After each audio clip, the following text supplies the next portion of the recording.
Hello, everybody. It's Mr. Courtney, and it is Oreo.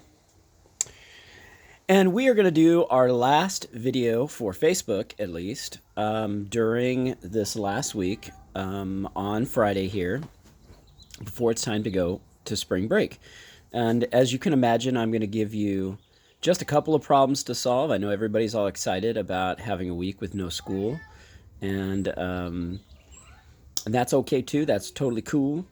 But let's do a little bit of math before we go, and we'll start out again on the 6th of April together online, and we'll look and see what you did. So the first thing I'm going to do is I'm going to do this versus that. So I'm going to do 1/4 group of 1/4 versus 1/4 put into groups of a fourth.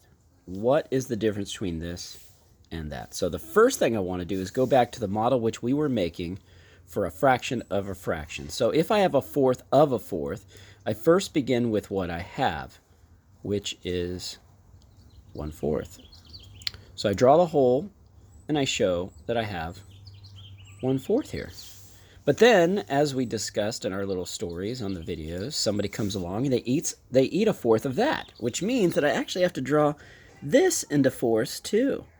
And when I show that all along, what I get is that I only have a little tiny piece here, 1/4, of all of these 16 pieces. I really wind up with just this small little piece right here.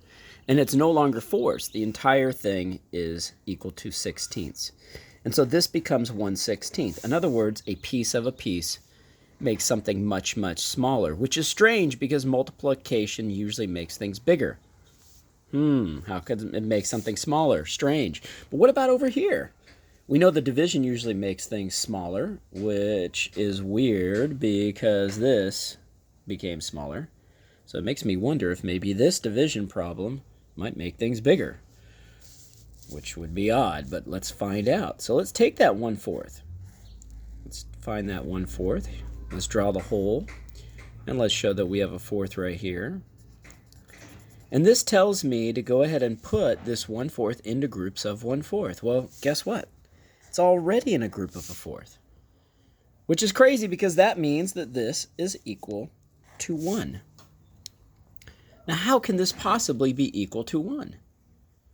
What magic could be done with the numbers to get 1, just like it says in the model?